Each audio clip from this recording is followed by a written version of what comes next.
اعوذ باللہ من الشیطان الرجیم بسم اللہ الرحمن الرحیم رب اشرح لی صدری ویسر لی امری واحلل عقدۃ من لسانی یفقہوا قولی۔ السلام علیکم ورحمۃ اللہ وبرکاتہ۔ جی پیارے بچوں، کیسے ہیں آپ سب لوگ؟ اللہ تعالیٰ آپ سب کو اپنی حفظ و امان میں رکھے، آمین۔ پیارے بچوں، اللہ تعالیٰ کے فضل و کرم سے ہم سورہ قاف کی تفسیر یعنی ایکسپلینیشن پڑھ رہے ہیں۔ آج کا لیسن سٹارٹ کرنے سے پہلے ہم جلدی سے پچھلے لیسن کو ایک دفعہ ریوائز کر لیتے ہیں۔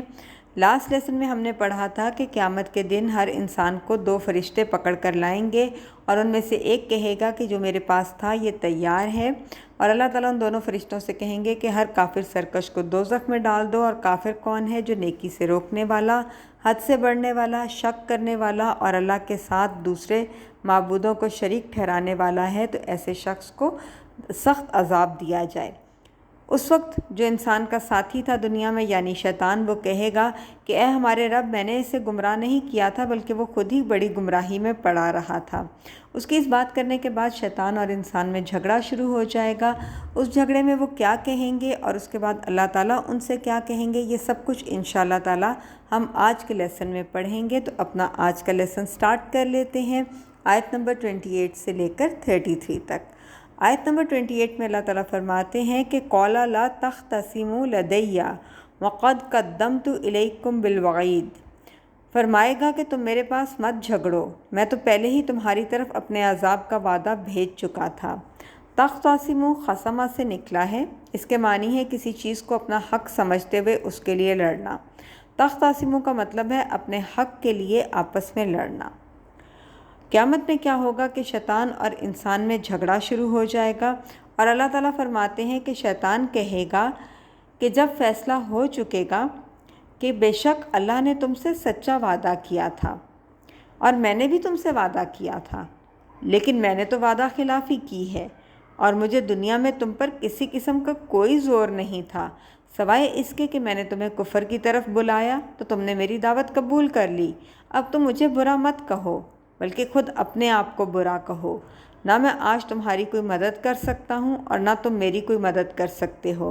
اس سے پہلے جو تم مجھے اللہ کا شریک ٹھہراتے رہے ہو تو بے شک میں آج اس سے انکار کرتا ہوں، یقیناً ظالموں کے لیے دردناک عذاب ہے۔ جب شیطان یہ کہہ کر ایک سائڈ پر ہو جائے گا تو اس وقت انسان کیا کہے گا؟ قرآن پاک میں اللہ تعالیٰ فرماتے ہیں کہ انسان کہے گا، ہائے افسوس، کاش میں نے فلاں شخص کو دوست نہ بنایا ہوتا، اس نے مجھ کو کتاب ہدایت کے میرے پاس آنے کے بعد بہکا دیا۔ اور شیطان انسان کو وقت پر دھوکہ دینے والا ہے۔ شیطان ہر وقت اس کوشش میں رہتا ہے کہ انسان کو چیٹ کرے، اس کے ساتھ فراڈ کرے اور اس کو دنیا میں اتنا مصروف کر دے کہ وہ اپنی آخرت کو بھول جائے۔ شیطان کا دھوکہ کیا ہوتا ہے، اس کا فراڈ کیا ہوتا ہے کہ وہ ایسی باتیں سکھاتا ہے کہ ہم تو اللہ تعالیٰ کے بڑے ہی پیارے بندے ہیں، اللہ تعالیٰ ہمیں بخش دیں گے، اور پھر ساتھ ہی یہ بھی کہ دوزخ کی آگ تو ہمیں ہرگز نہیں چھوئے گی، اگر کچھ دن ہم دوزخ میں چلے بھی گئے تو پھر ہمیں نکال لیا جائے گا۔ اللہ تعالیٰ بہت ہی بخشنے والا ہے، وہ ہمارے گناہوں کو بخش دے گا، اور میں تو بہت نیک ہوں، باقی سارے بہت گناہ گار ہیں، آپ صلی اللہ علیہ وسلم ہماری سفارش کر دیں گے، اور کل سے میں توبہ بھی کروں گا اور نماز بھی پڑھنا شروع ہو جاؤں گا۔ یہ سب شیطان کے فراڈ ہیں جن میں وہ ہمیں مصروف رکھتا ہے، ہم اس کے فراڈ میں چلتے رہتے ہیں اور اپنی آخرت کو، اپنی موت کو ہم بھول جاتے ہیں۔ نتیجہ کیا ہوتا ہے؟ ہم اس کے لیے کوئی بھی تیاری نہیں کرتے، اور جب ہماری موت کا وقت آ جاتا ہے تو شیطان کے اس دھوکے کی وجہ سے ہمیں افسوس ہوتا ہے، ہمیں ریگریٹ ہوتا ہے کہ ہم کوئی نیک عمل ایسا جمع نہیں کر سکے جو آخرت میں ہمارے کام آتا۔ تو اس وقت اللہ تعالیٰ شیطان اور انسان سے کیا کہیں گے کہ آج مت جھگڑو، آج جھگڑنے کا کوئی فائدہ نہیں ہے، اور ساتھ ہی اللہ تعالیٰ انسان سے فرمائیں گے کہ میں تو تمہیں پہلے ہی وارننگ دے چکا تھا، میں تو تمہیں پہلے ہی عذاب کے بارے میں بتا چکا تھا، اور تمہیں پتہ ہونا چاہیے تھا کہ میرا وعدہ بالکل سچا ہے، اور قیامت ایک دن قائم ہونی ہے اور ہر کافر شخص کو جہنم میں ڈالا جائے گا۔ اس بارے میں اللہ تعالیٰ قرآن پاک میں فرماتے ہیں کہ اے لوگو، اللہ تعالیٰ کا وعدہ سچا ہے، تو دیکھنا تمہیں یہ دنیا کی زندگی دھوکے میں نہ ڈال دے، اور وہ بہت بڑا دھوکہ دینے والا یعنی شیطان تمہیں اللہ کے بارے میں دھوکہ نہ دینے پائے اور تمہیں سیدھے راستے سے ہٹا نہ دے۔ پھر اللہ تعالیٰ فرمائیں گے کہ ما یبدل القول لدی وما انا بظلام للعبید، میرے پاس بات بدلی نہیں جاتی اور نہ ہی میں بندوں کے لیے ظالم ہوں۔ میں نے جو فیصلہ پہلے کر دیا ہے کہ جو بھی اپنے ساتھ اعمال لے کر آئے گا، جو بھی اعمال ہوں گے اس کے مطابق فیصلہ کیا جائے گا۔ جو نیک اعمال لے کر آئے گا اس کو جنت میں جگہ دی جائے گی، اور جو برے اعمال لے کر آئے گا اس کو جہنم میں جگہ دی جائے گی، اور اعمال کے مطابق فیصلہ ہوگا۔ اور میں بندوں پر بالکل بھی ظلم نہیں کروں گا کہ کسی کو زبردستی جہنم میں ڈال دیا جائے، ایسا ہرگز نہیں ہوگا۔ اور پھر اس موقع پر اللہ تعالیٰ جہنم سے فرمائیں گے کہ یوم نقول لجہنم هل امتلأت وتقول هل من مزید، جس دن ہم جہنم سے کہیں گے کہ کیا تو بھر چکی، اور وہ کہے گی کہ کیا کچھ اور بھی ہے۔ وہ خوفناک جہنم جس کا ذکر اللہ تعالیٰ قرآن پاک میں بار بار کرتے ہیں، اس کو کھول کر سامنے لایا جائے گا۔ وہ دھاڑے مار رہی ہوگی اور انتہائی خوفناک ہوگی۔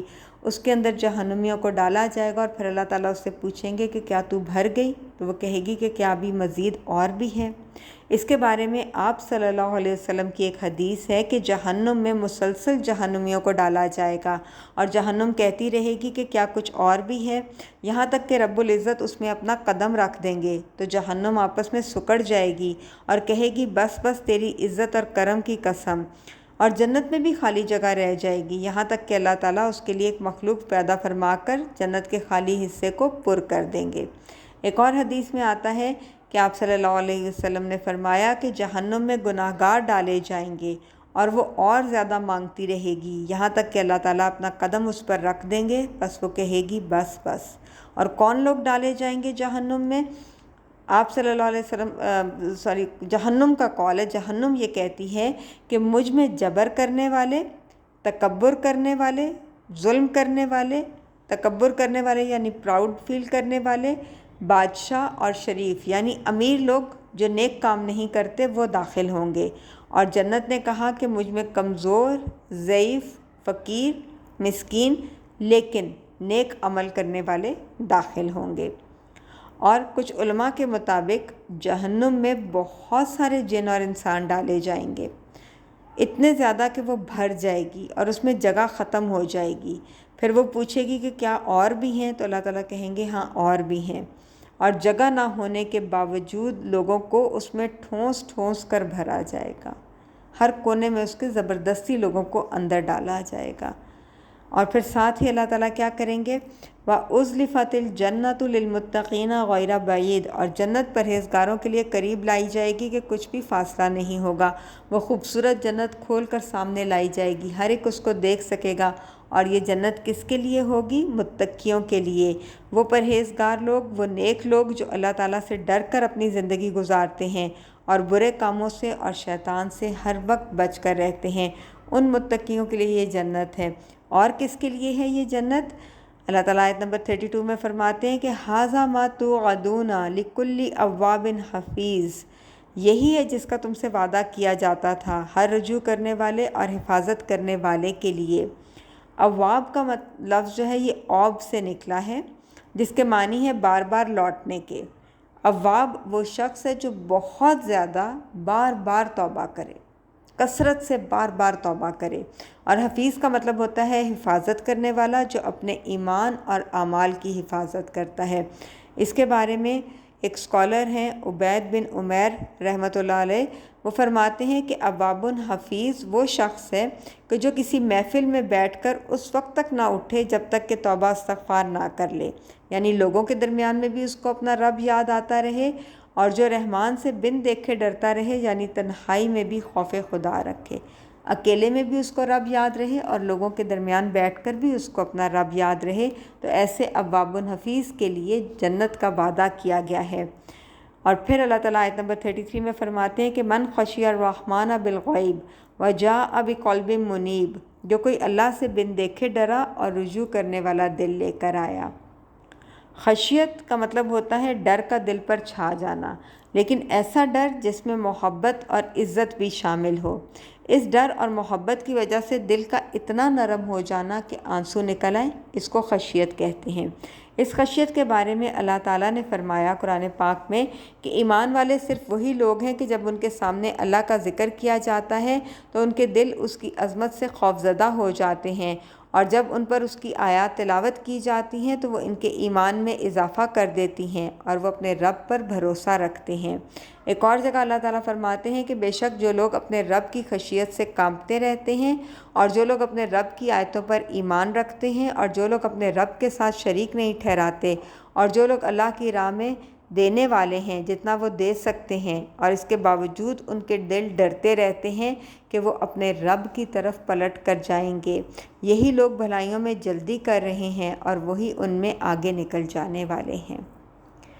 آپ صلی اللہ علیہ وسلم نے فرمایا کہ اللہ عز و جل فرمائے گا کہ دوزخ میں سے ہر ایسے شخص کو نکال دو جس نے ایک دن بھی مجھے یاد کیا یا میرے خوف سے کہیں بھی مجھ سے ڈرا۔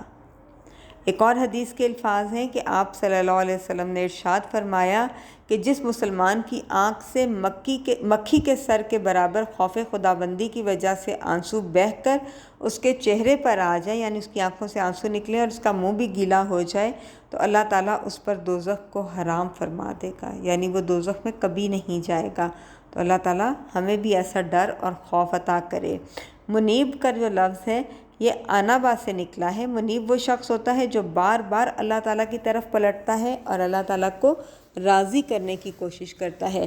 تو وہ شخص جو قلب منیب لے کر بار بار پلٹنے والا دل لے کر آئے گا، ایسے شخص کے لیے اللہ تعالیٰ نے جنت کا وعدہ کیا ہے کہ اس کو یہ جنت ضرور ملے گی، اور اللہ تعالیٰ کا وعدہ تو بالکل سچا ہوتا ہے۔ قرآن پاک میں اللہ تعالیٰ فرماتے ہیں کہ بے شک اللہ کا وعدہ سچا ہے اور بے شک قیامت اس میں کوئی شک نہیں۔ تو بچوں، جب قیامت کے آنے میں کوئی شک نہیں اور جب اللہ کا وعدہ سچا ہے تو پھر نیک اعمال کریں تاکہ جنت ہمیں مل سکے، اور برے اعمال سے بچنے کی کوشش کریں تاکہ جہنم سے محفوظ رہ سکیں۔ اللہ تعالیٰ ہم سب کو جہنم سے محفوظ رکھے، آمین۔ تو بچوں، یہ تھا آج کا لیسن۔ مجھے یقین ہے آپ کو یہ لیسن سمجھ میں آ گیا ہوگا۔ اس کو اچھی طرح سے سنیے، اس پر غور و فکر کیجئے اور مجھے اجازت دیجئے۔ سبحانک اللہم و بحمدک، اشہد ان لا الہ الا انت، استغفرک و اتوب الیک۔ السلام علیکم ورحمۃ اللہ وبرکاتہ۔